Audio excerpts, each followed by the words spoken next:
shifting your focus from getting to giving. And when we say giving in this context, we simply mean constantly and consistently providing immense value to others, understanding that doing so is not only a more fulfilling way of conducting business, it's the most financially profitable way as well. And not for some, way out there, woo-woo kind of magical, mystical reasons. Not at all. It's actually very logical. It's quite practical. When you're that person who can move your focus off of yourself and place it on serving others, discovering their needs, their wants, their desires, helping them solve their problems, bringing them closer to happiness. People feel good about you. People want to get to know you. They like you. They trust you. They want to be in relationship with you. They want to do business with you. And all right, the go-giver himself, Mr. Bob Burg. I appreciate taking some time to chat with me today. How you doing? hey, Josh, I'm doing great. And gosh, I got to say, it's really a pleasure and an honor. You're really one of the gutsiest human beings I know. So much respect for you. Thank you. Yeah, and likewise, man. Like your work has changed my life in so many different ways that I never imagined. When my friend gave me the original Go Giver book in 2017, I read it and I was like, oh man, this makes so much sense. Fast forward 5.5, 6 years, and I get introduced to a woman named Kamalita. She asked me to be on her podcast, and she asked me to be a speaker at her virtual event. We were getting together all the speakers, and I mentioned, how life-changing the learnings of the Go-Giver really had an impact on me. And she was like, I know, Bob, do you want to connect? And I was like, I would love that. So here we are.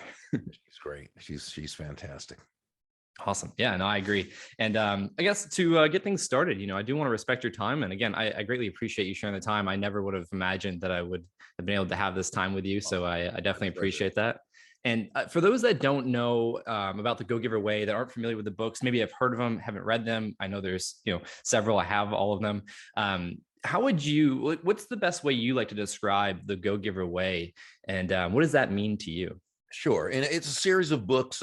Three of them are parables, are co-authored with John David Mann, who's a fantastic writer and storyteller. I'm much more of a how-to guy. I'm the step-by-step guy, but he's a brilliant writer. And the premise is basically, Josh, simply that shifting your focus, and this is where it all begins, shifting your focus from getting to giving. And when we say giving in this context, we simply mean constantly and consistently providing immense value to others, understanding that doing so is not only a more fulfilling way of conducting business, it's the most financially profitable way as well. And not for some, way out there, woo-woo kind of magical, mystical reasons. Not at all. It's actually very logical. It's quite practical. When you're that person who can move your focus off of yourself and place it on serving others, discovering their needs, their wants, their desires, helping them solve their problems, bringing them closer to happiness, people feel good about you. People want to get to know you. They like you. They trust you. They want to be in relationship with you. They want to do business with you.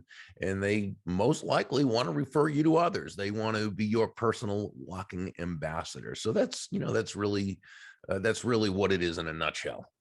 So you said a key word that I love and I've come to love over the years, and it makes sense to where that passion came for, and that was focus. And a little background in my life in 2017, I got diagnosed with a third brain tumor to start the year, and I thought I was on track to continue competing in BMX. And a friend of mine shared, like, hey man, like your journey to me is like one of off self on purpose. And when I read your book, it was right around that same time when he shared that with me, and I made sense of my past. At that time, it had been 7 years since the first diagnosis, 4 years in my professional career. And I was in my late 20s at the time. And I was like, man, like I have this gap inside of me that's building to where I want to help people with all that I've been learning and experiencing from all these different events I've gone through. And when I read the book, it really helped me shift my focus to, oh, I can be on purpose now, because it was great. It helped me, my love for BMX and my, selfish dream, we'll call it, which selfish is a word that I think has a negative stigma attached to it. There's, meaning behind that, depends on what you choose. Mm-hmm. But it helped serve me so much so that it saved my life. Because had I not hit my head in 2010, I wouldn't have found the brain tumor that I unknowingly lived with and wouldn't be here today. So when I read the Go Giver, the original Go Giver, and there's so many things that I want to dive into, but that keyword focus, it helped me audit my focus. And then when that friend of mine shared, you got a journey that's off self on purpose, I got to a point where all the things I was going through were teaching me how to better myself. And then it came to a point where I was like, I can breathe now. Now I want to help other people experience that success for them, whatever that looks like. Yeah. And so that was a big, shift for me, was reading the book. Yeah. Oh, well, thank you. I appreciate that. And I love what you said in terms of not just accepting at face value the term selfish, because, I look at that sometimes, and it comes from maybe a Randian point of view. But when you think about selfish, it means you're congruent with your values, with yourself. Now, that doesn't mean it's a negative thing. It's not a bad thing. It's congruent with your values to help others through your story and giving them encouragement. It's congruent for me to help people build business through focusing on bringing value to others. That's selfish of both of us. So then people say, well, the opposite of selfish is selfless. Isn't that a good thing? Well, I don't know. If we're selfless, aren't we being less of ourselves? Less congruent with our values? So, semantics is always fun for me, and I love words. But in the general sense of the terms, selfish, it means at the cost of someone else, you're doing something for yourself. If you accept that as a definition, then of course you wouldn't want to be selfish. Who wouldn't want to be? But that also actually, since it wouldn't be congruent with your values, it wouldn't be selfish in the positive way. Yeah. I feel like we could do a whole have a whole conversation just around linguistics of words. Like I love diving into words, because on that point, I've learned that when we are selfish, it's to a point where I experience this, that we're so focused on surviving, ourself, that we can't possibly fathom helping other people because we're drowning in life. That would be the negative. That would be the negative form of selfish, which is living in a place of limitation rather than a place of creation and abundance. Yep. And that's when, we're so self-concerned about survival. Not that survival is not important, but it's typically not done through a focus on yourself. And this is why, so for example, we would say, that people often have a misperception that you're either a giver or a receiver. Okay, the or, and that or is what we call the treacherous dichotomy, or the false dilemma, the unnecessary use of the word or. Are you a giver or a receiver? No, you're both. You're a giver. You give value to those, and you receive. That's good. You have to breathe out. You also have to breathe in. Right? That's the law of receptivity. You've got to breathe out carbon dioxide, breathe in oxygen, breathe out, which is giving, breathe in, which is receiving. But it all starts with the giving out. It starts with the breathing out. It starts with the value you're creating for other people.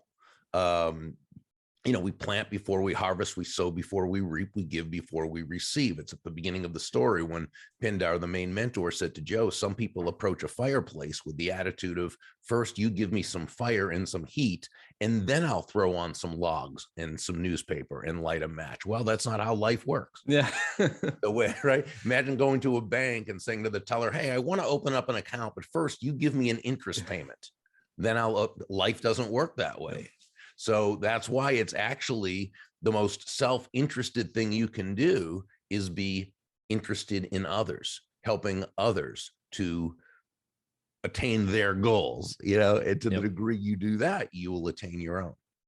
Yeah, and I don't know how much of a Friends show fan you are, but growing up watching that show in the late, early, or mid to late 90s, whatever it was, there's an episode where one of the main characters, Phoebe, is challenged to do a selfless good deed, and it's the whole premise of the episode is her, like, everything she does for the people, it helps her feel good. Exactly. So then she's like, oh, this isn't that's just what it reminds me of. And that's the thing. Yes, because remember, when you're acting congruent with your values, you really can't be selfless, right? It's like, again, let's say you stroke a check for $1,000 to your local animal shelter. Let's say, okay, if you're an animal lover and you stroke that check for $1,000, is that selfless? No, you feel great about it.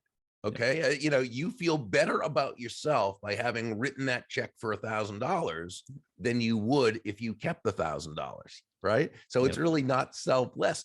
Here's the thing. It doesn't have to be. And that, I think, is where, humanity messes itself up with that either or. You're either doing good for the world or you're doing good for yourself. And that's just not true.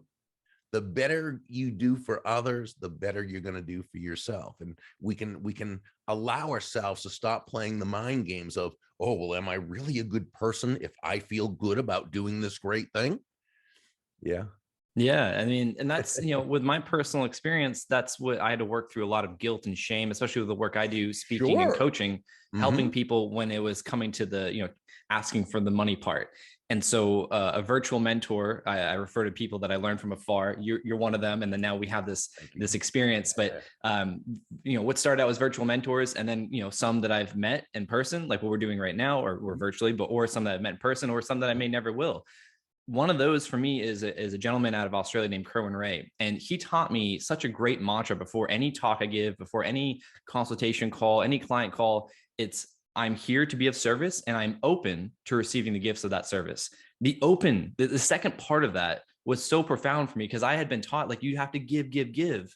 And like, I'm over here struggling. I'm like, I'm trying, like, I'm on purpose to help people. But like, there's this block around money and this exchange of value. And it was just these simple reframes that have helped me. And I know that's one of the things that I wanted to ask you about, was like, where's the line drawn between giving too much and then not, pouring into our own cup, where, the analogy is, my cup's dry, and like, I'm drowning, I'm burnt out, and I want to help people. But it's like, where is that line drawn? How do we find that line? Yeah. And I think your mentor gave you a beautiful reframe when saying that. So where is the line between giving too much and receiving? Well, here's the neat thing. There's no line in terms of, it's not that you can give too much, it's that you can give inappropriately. Okay. So if you're giving in a way that is self-sacrificial to you, that's harming you, that's not prosperity thinking. That's not giving appropriately. Okay. There's so much value you can give to others that takes nothing away from you. In fact, it only adds to you. But there's, I often say to people, because people, I think because of the title, the go giver, they kind of think, well, can't you be taken advantage of if you're doing well? If you, sure, anybody can be taken advantage of if they allow themselves to be. Don't do that. Yeah. And I say, if you're a person, not you, but if one is a person who finds themselves in a pattern of being taken advantage of, I'm not saying once or twice or three times, you go through life, how can you not? It's going to happen sometimes, but I'm talking about a pattern of being constantly taken advantage of. If that's the case, it's not because you're a good person. It's not because you're giving too much or a giving person. It's because you're doing things in such a way that you're creating the environment to be taken advantage of. Now, why do you do that? There's always an underlying cause, and it's always unconscious. It's not something that we're thinking of, because nobody gets up in the morning and says, hey, I think I'll look for a way to be taken advantage of today. And yet it happens again and again. So why? Well, it could be a worthiness issue. It could be an attention-seeking issue. Again, unconsciously, not consciously. It could be that we can use that as an excuse for not being successful and doing the things that, well, but I'm always being taken advantage of. It could be a number of reasons. I don't know, because I don't know the person, but it's worth checking into. But we always have to understand that if we're doing it, there is a payoff to us. It's just an unconscious payoff. The key to understanding this, and the key to, I think, success in so much of life, is taking the unconscious, because we're ruled by our unconscious, okay, is taking the unconscious and making it conscious. Once we do that, now we have the awareness to be able to go about overcoming this issue. So yeah, there's nothing about being a go-giver that is congruent with being a doormat or a martyr or being self-sacrificial in any way. No, you give value in many ways, through excellence, consistency, attention, empathy, appreciation, connections, education, knowledge, however, there's many different ways. And you allow yourself to receive when that's appropriate as well. And it's always appropriate to give and receive, and you grow more and you have more to give. And when you do, you receive more and you have even more to give. And it's an upward spiral. Yep. Yeah. I love that. And I love that you mentioned the unconscious mind, because that's something in the last 7 years I've been introduced to and dove into. And it started on self. I was going through these experiences and, trying to do different things in my life. And then these negative emotions of guilt and shame and anger, fear, all these things would pop up. And I had to reflect on them, not run from them. I had to dive into them, which is uncomfortable. But I found that those negative emotions is where all of our belief structures are held, all the answers to the questions we have of why we're not experiencing X, Y, or Z, or doing or creating whatever it is. And it's bound up on the unconscious level of our core beliefs, our identity, and all those things. And I would argue that many of us, if not all of us, have gone through a moment in life where we challenged or we questioned our identity, we questioned our worth, or we questioned our value to give. And so I love that you mentioned that, because I think that that's the missing ingredient to a lot of people's challenges in life, whether it be giving too much, being taken advantage of, not doing X, Y, and Z, whatever that is. It's the unconscious. And, we know through science today and, neuroscience and all these things that, when we're growing up, we don't have a prefrontal cortex that's fully developed to think logically and critically about things. And, we just model whatever we're experiencing from a feeling and a representation of images. And then as we get older, those events and experiences that match the former start to compound. And then we wonder why. Well, my experience was, why do I feel guilty, exchanging this sense of value that's helping save someone's life as it did for me. And I had to go into the unconscious level and find out from my past where it all started. So I love that you mentioned that. And I want, go ahead. Excuse me. Well, I was just going to say, one of the best books I've ever read on that. In fact, this was the one that got me started in understanding that journey of the unconscious mind. It was published in 1960 called Psycho-Cybernetics by Dr. Maxwell Maltz.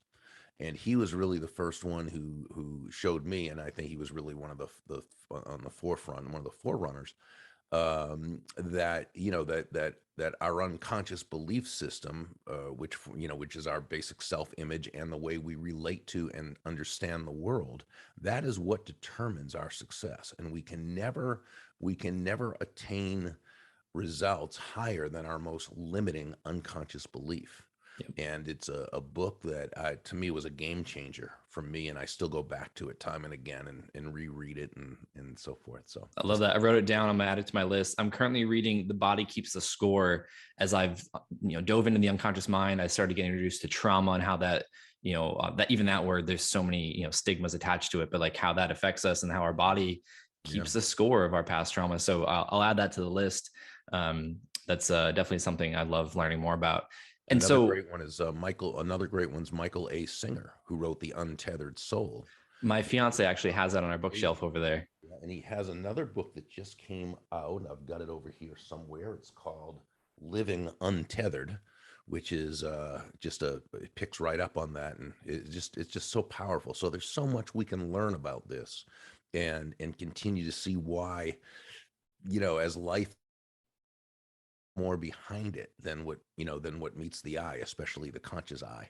Yeah, she actually has both of those, and I've been told to read both of them from many people over the years. When people found out I enjoy reading after thinking I was stupid because I dropped out of high school, chased a dream, I made that dream happen, I had all these limiting beliefs. I started to find things I was passionate about. I started reading, and I started writing, and then my reading skills, my communication skills, my writing skills all improved, to which now I'm writing my own book.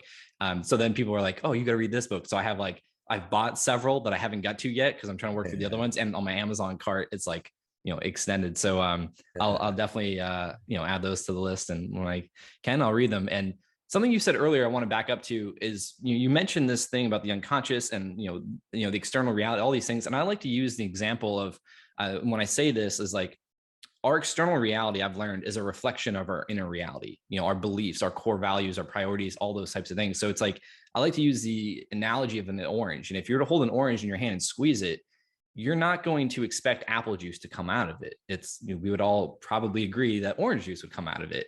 Right. Now we could argue if it's, rotten or not, but I like to use that because it's like when you look at yourself and your external reality, and we don't take accountability, and we don't, we judge ourselves, or we label things as good or bad, but we don't look within and do the inner work, then how can we expect our external reality, our career, our relationships, our financials, our health, like all these things to change if we're not changing inside? So you said something that reminded me of that, and I wanted to share that and see what you think about that.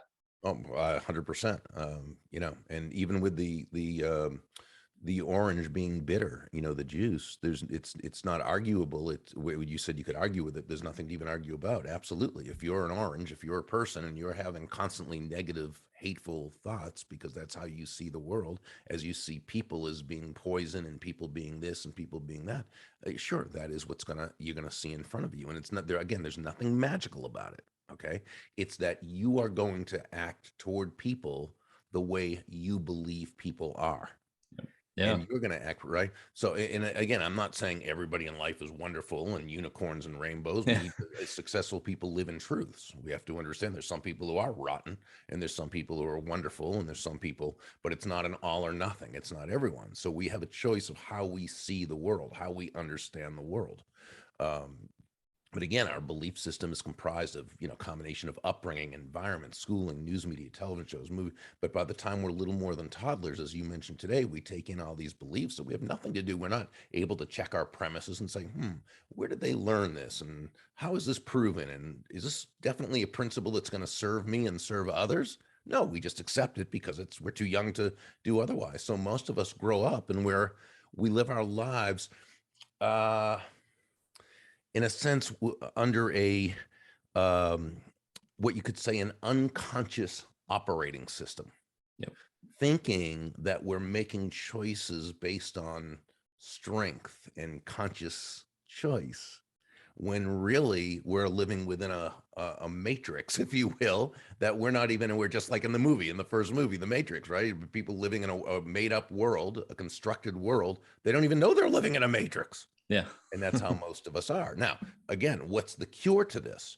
The cure is to do the best we can to make the unconscious conscious.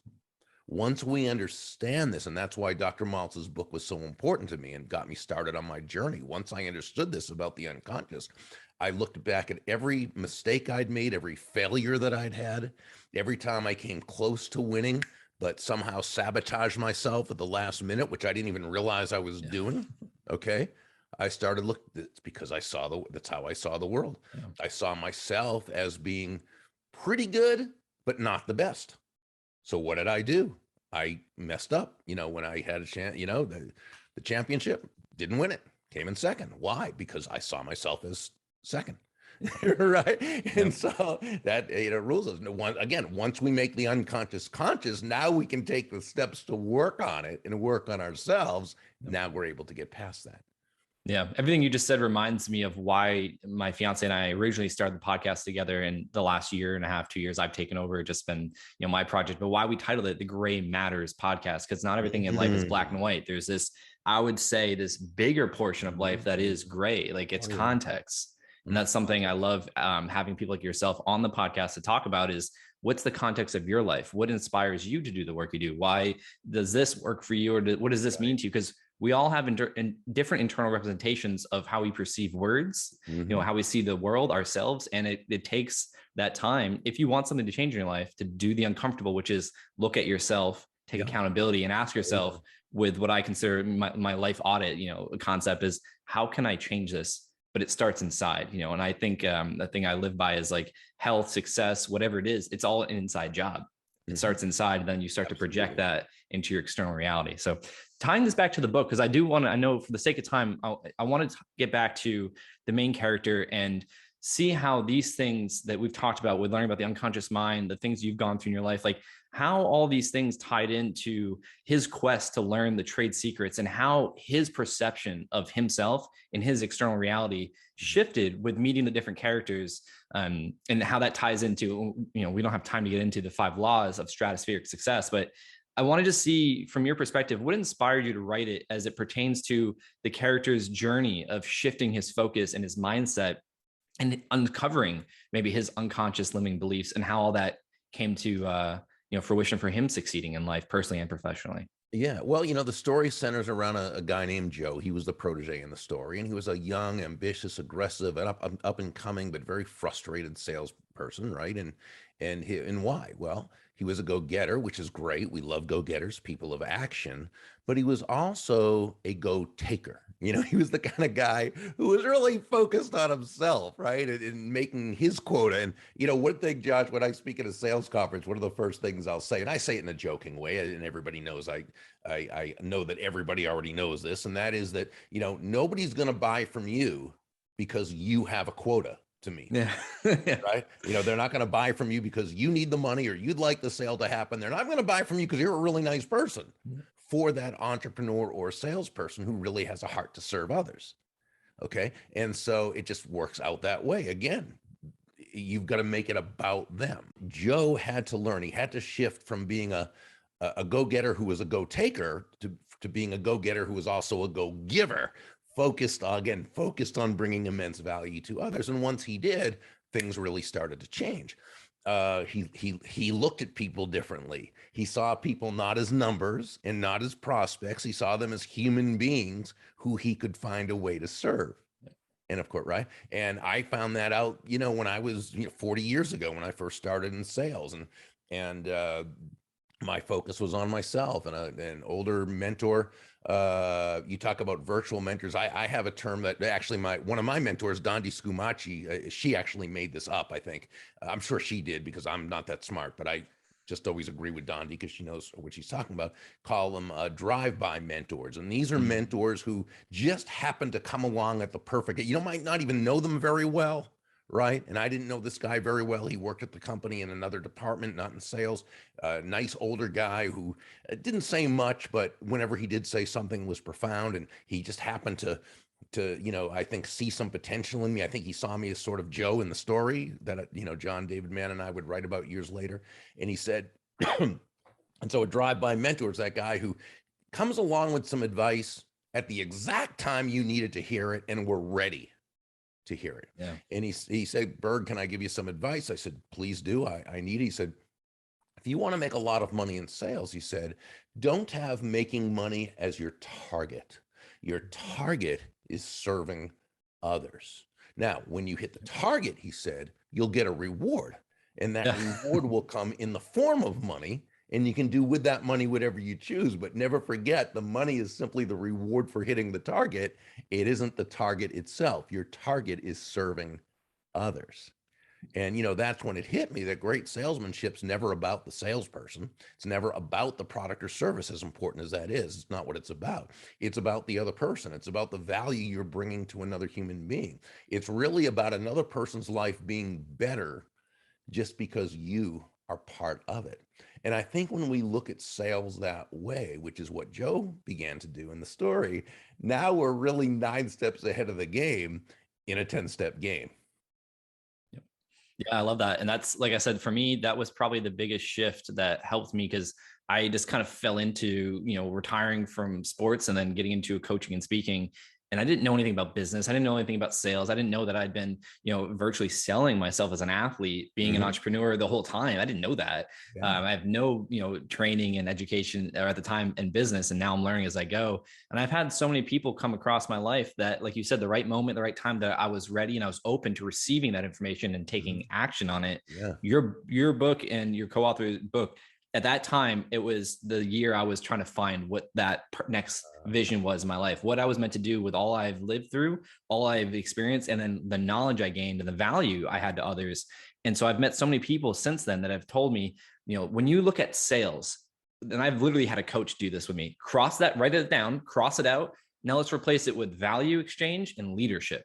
People don't come to you to be sold something. They come to you because of what you represent to them in value. And in my case, being a coach and helping people optimize their mindset and their health, I've learned extensively and painfully the tools to help people do that. And so they see me as someone that can help them. And, like a tour guide, I know the path. It may look different for you, but I know the fundamentals that have helped me. I'm going to equip you, and it's my job to support you and get you out on path if you get off. And so it's just the reframing of words. And for me, reframing sales allowed me to get rid of all the guilt and the shame of feeling sleazy and all those things, and really understand it's an exchange of value. And the more value that I can give, the more I will receive, and the more opportunity I have to impact the lives at scale, because I can grow a team, I can grow my reach and things like that. So again, thank you so much for your time. And for the people that haven't read the book or any of the books, I definitely recommend them. And I want to list just the 5 laws of stratospheric success that you walk us through. And the first one is the law of value. Mm-hmm. And the next is law of compensation, the law of influence, the law of authenticity, and the law of reciprocity. Am I saying that right? Receptivity. Receptivity. Yeah. Yep. Reciprocity is another great law, but that's from Dr.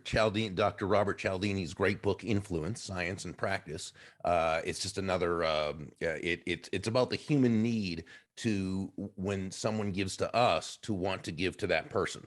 And yes. It's a great law. Ours is receptivity, which is just the ability to joyfully and gratefully receive that which comes to us. Yeah. And that's the latter part of the mantra I was trained to live by is I'm here to be of service, and I'm open to receiving the gifts of my services. I think that's one of the best pieces of advice I've ever heard. Yeah. I think you and your mentor are both embodiments of the go-giver.